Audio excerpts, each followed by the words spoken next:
So we don't have slides, but you do have another KPMG bearded individual that's going to hold you back from lunch for hopefully not too long. Just to introduce myself, so Tom DiEnno, I'm a managing director at KPMG based in the US out of Philadelphia. I'm in our deal advisory and strategy practice and execution-wise focus on financial due diligence. I lead our US casino and gaming team, and here today to talk to you about perspectives on the US market and a little bit of flavor for the regulatory framework around that.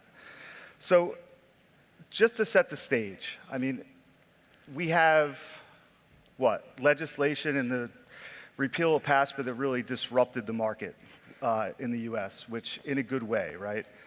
But that has kind of taken us down a path on where we're trying to get an appreciation for what's happening in the US, how fast it's going to happen, and the misperceptions over what I'm hearing from different people and fielding phone calls around kind of desired entry into the market, right? So from taking it down that path, I mean, it's a state-by-state issue, which really leads us kind of, it's not one country that had kind of the federal ban lifted and we all get to partake. It's going to be slower than that, and we're going to try to give you a little bit of taste and context around that.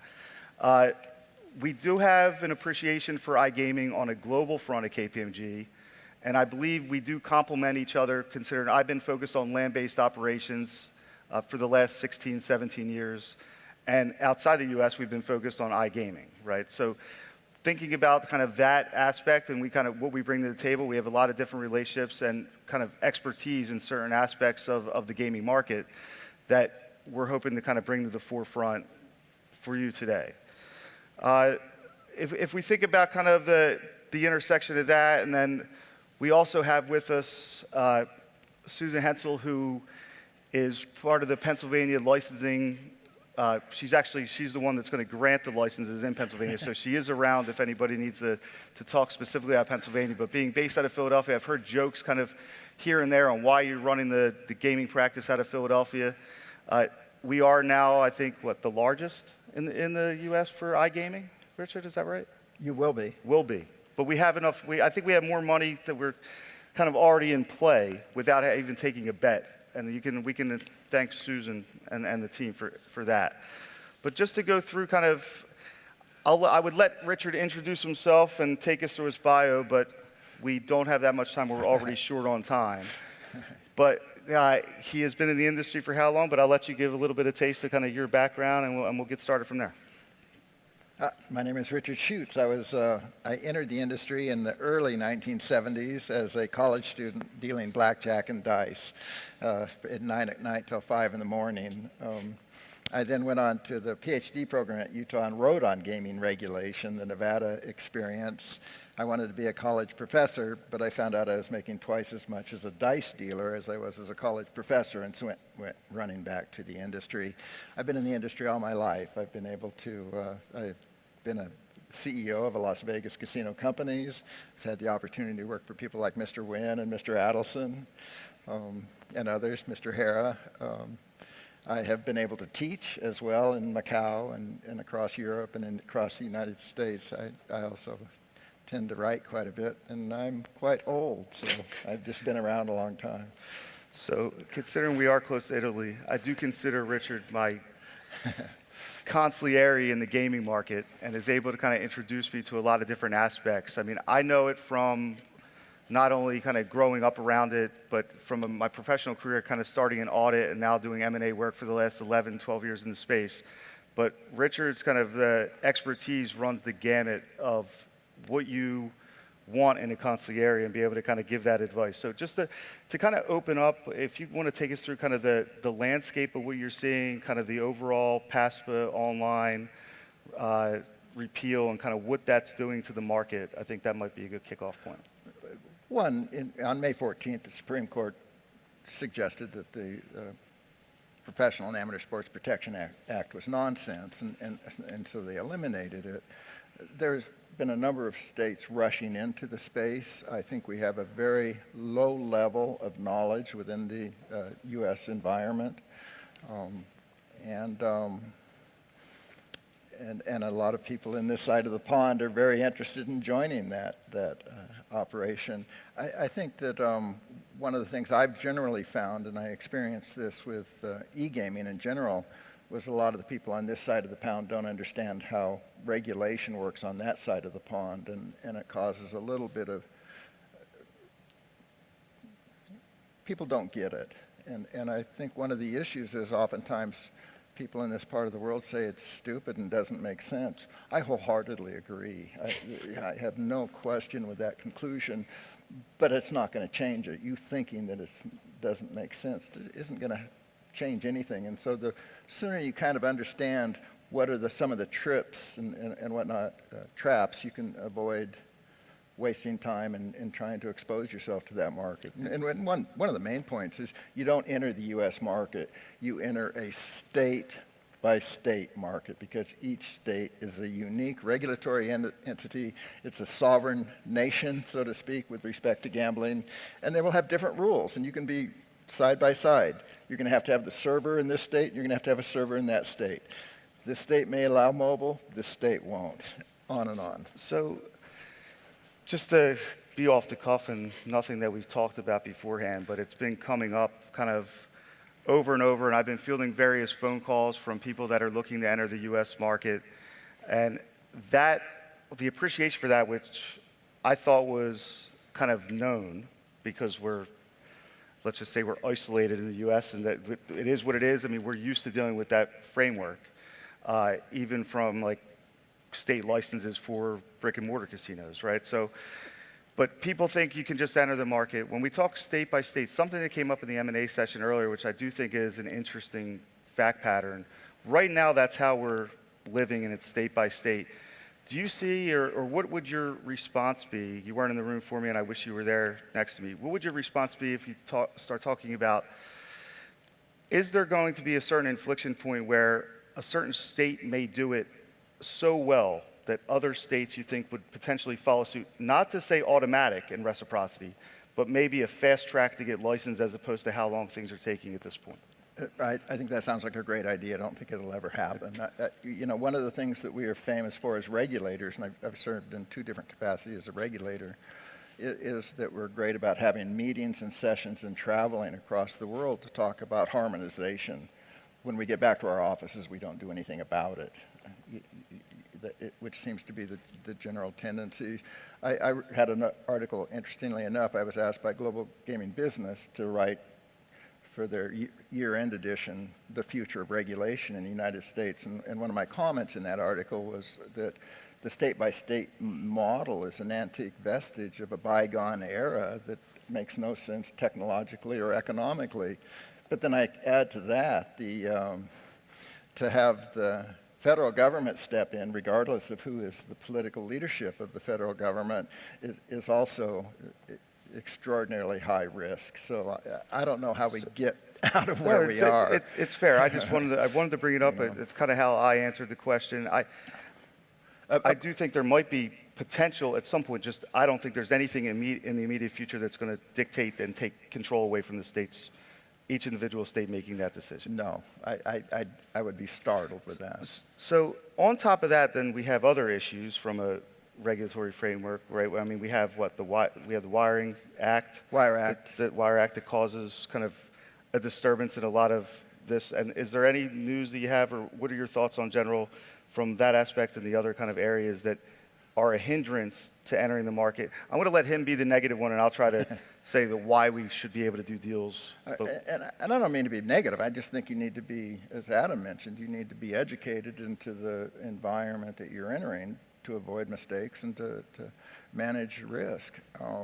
The Wire Act, it dates back to racehorses and the transmitting of racehorse information across state line. It was targeted at the mob.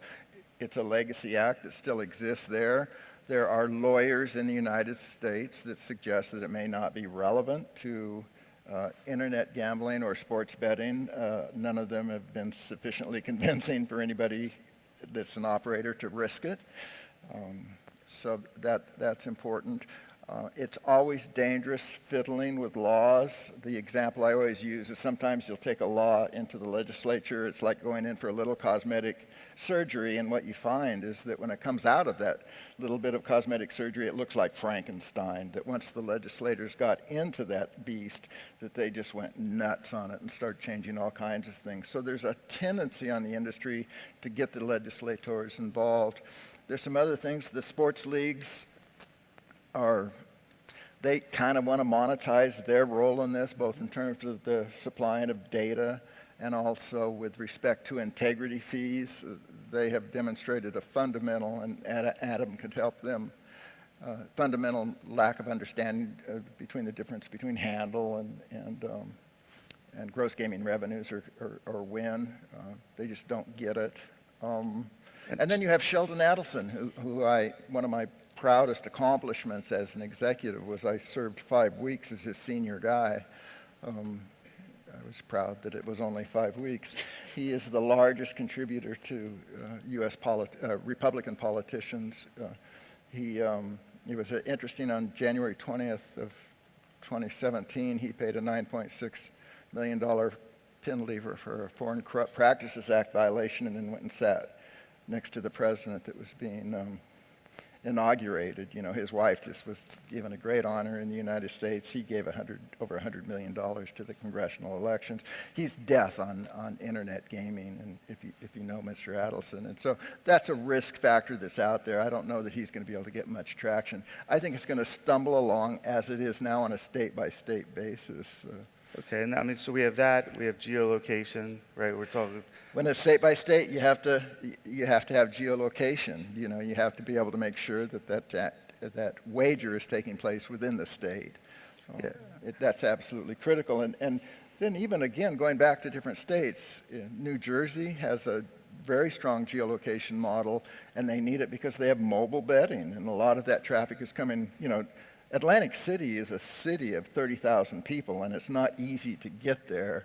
And so most of that traffic's coming from well away from the property, and so they need a good geolocation system. If you look at the state of Mississippi, which is another state that's legalized sports wagering, they don't allow mobile wagering. They want you to come to the casino. It's a casino-centric model. Now, they do have a geolocation aspect to their product, but it's on the footprint of the property. So you can sit in the room, or you can sit in the lounge, or you can sit out by the pool, I suspect, and make wagers and whatnot. But once you leave the parking lot, you're done. So with these aspects, and then what I mentioned earlier, it's not only state by state, but the models that are currently existing, and I think the ones that are actually proposed, are all based on land-based casino licenses that are in each state in order to operate mobile and online. Are we transitioning out of that, or is that kind of where everything stands and is situated at this point? Well, once again, Pennsylvania, in its own inimitable way, is leading the way there. They have 2 people now that have secured sports wagering licenses, and correct me if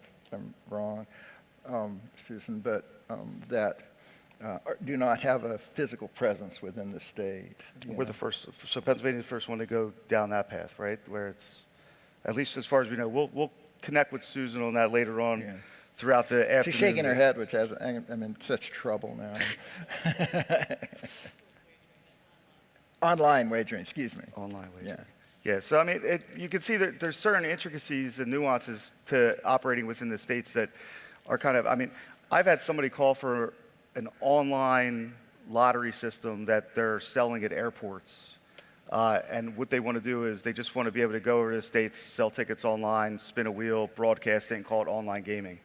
Trying to explain to them that that's not really feasible at this point and not what we're going after. Is like, that's kind of the misperception on the hindrances to the market. But just from there, while we have your expertise, and considering that you've, issued 130 casino licenses in various jurisdictions around the world, maybe you can just take us through kind of a spin on what's really different in the U.S. from a regulatory standpoint from what you've seen in other jurisdictions, and kind of the process on what that takes to get licensed. What Tom was mentioning, I was on the board of directors of a manufacturer that many of you would know, and I had to be licensed in 130 different jurisdictions, and that was when each application was a different and unique application. You learn a lot about regulators. The main aspect of the U.S. model that's that's fundamentally different than a lot of you are used to is the emphasis on suitability. And suitability comes about, or the emphasis on suitability comes about because the mob started the industry in the United States, in Nevada, and the federal government was really down on the mob, and so they put a lot of pressure on Nevada to eliminate them, but Nevada didn't have much else it could do, and so it wanted to maintain gambling, and so they really worked to develop a regulatory structure to legitimize the industry. And that's the history, and it's important that you understand that because that's why we still spend so much time in the United States on suitability. So a suitability investigation, they're going to look at your criminal background, they're going to look at any of your civil suits. If you think you've got something sealed, and they say, give us that sealed suit and open it up, and you say no, and they'll hand you your application back. They also spend a lot of time digging through your finances. They follow the money. And so if you're a situation where you've had, say, a $90,000 or $100,000 job for the last 10 years, and you're driving a Ferrari Testarossa, that probably will involve subsequent questions and investigations. And that's a little bit tough because what your financials show has to make sense with the narration of your life. And they will look at that closely. They will follow out money. We've had instances, a guy was sending money. He had a girlfriend that was off in another city, and he was making a recurring payment. And they follow that out. They want to find out where that money's going. In New Jersey, they used to take my phone number and run it against a database of known organized criminals' phone numbers to see if I'd ever dialed one of those.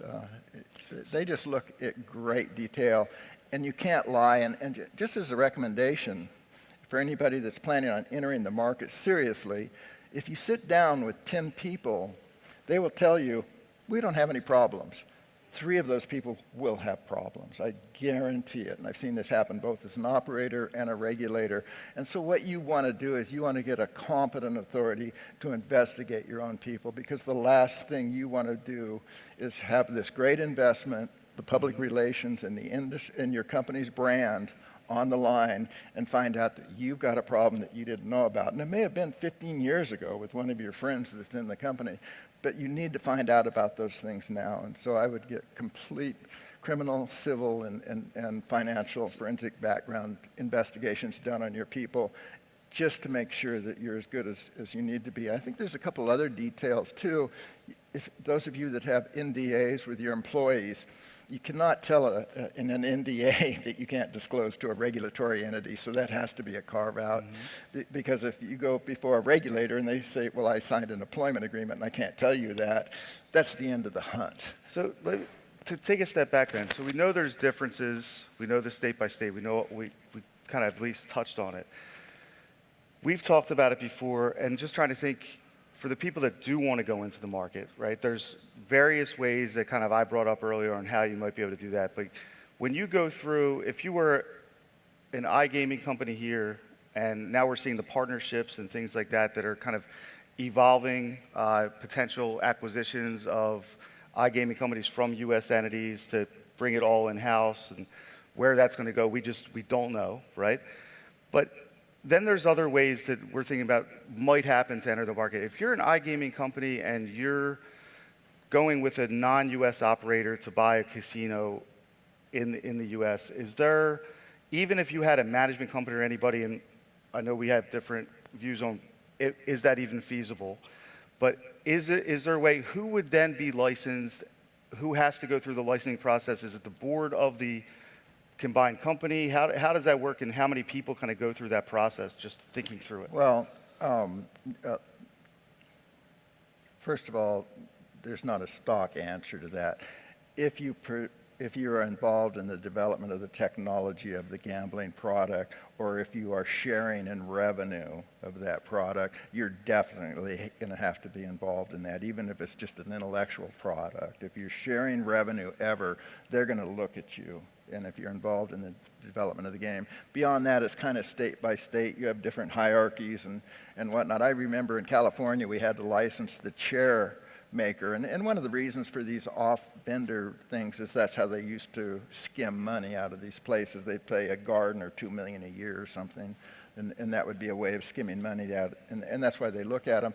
But this chair, they made chairs, and every time we would license them, and they would spend a lot of money, and we would spend a lot of money looking at them, I always used to say, once again, we can take great credit here because nobody wants to see another serious chair scandal stain the image of this industry. You know, I mean, it was just ridiculous. Some of these people that we had to license, I thought. So what would be your what's your perspective on if we did go down an alternative path than the agreements that you're currently seeing from the iGaming companies? Where do you think kind of the next avenue is, or perspective outlook on how more people from outside the U.S. may be able to partake in the U.S. and kind of where you think it's going to go next? Well, but clearly, I mean, one of the points I mentioned in the United States, and I published an article on this recently, we don't have anybody that knows what they're doing in the United States. So we need the skill set that's offered by people like the people in this room. They need to make sure that their act's pretty cleaned up and how to get through the suitability. And some of that can even get tricky, like if you've been dealing with gray and black markets. I understand a gray market is one you may have been dealing in, and a black market is all the markets your competitors dealing with. But you know, it's that type of thing. But I mean, if you've gone through and found out that you're fairly comfortable, and you can even have made mistakes in a regulatory environment, though, you have to come forward with those mistakes. You can't. The second you begin to try and not disclose something, but that's to get license. If we take it a different avenue, whether it's a merger of buying, like what the feasibility of an iGaming company joining with a non-U.S. operator to buy, let's just say, one of the casinos in Pennsylvania in order to be able to operate and have that casino license. Do you think is it just going to be so many different things, or do you think one way to enter the market is going to be prevalent versus another?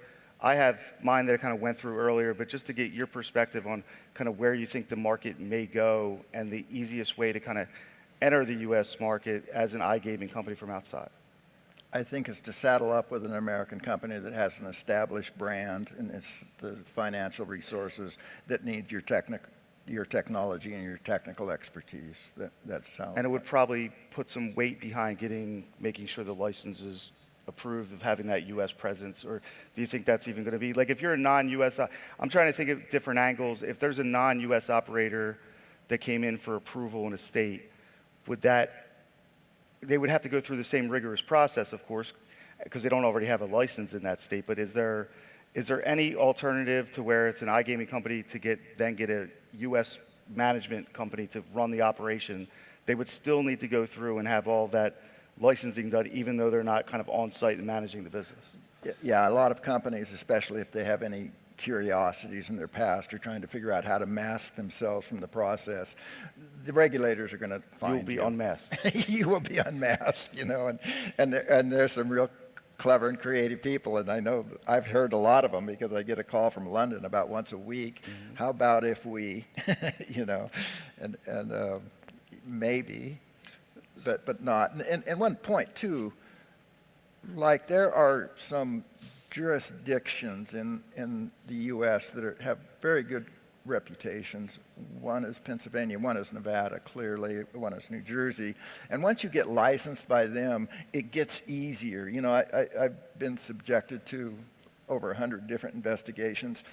But once you kind of go in with the union card of being licensed by Nevada or Pennsylvania, or what's known as a pretty legitimate and big operation that does a good job on their background investigations, the others don't pay so much attention. So if you come in kind of a pure virgin to the United States from overseas with a partner that's been in the iGaming business and has a great deal of expertise, they're going to take you apart.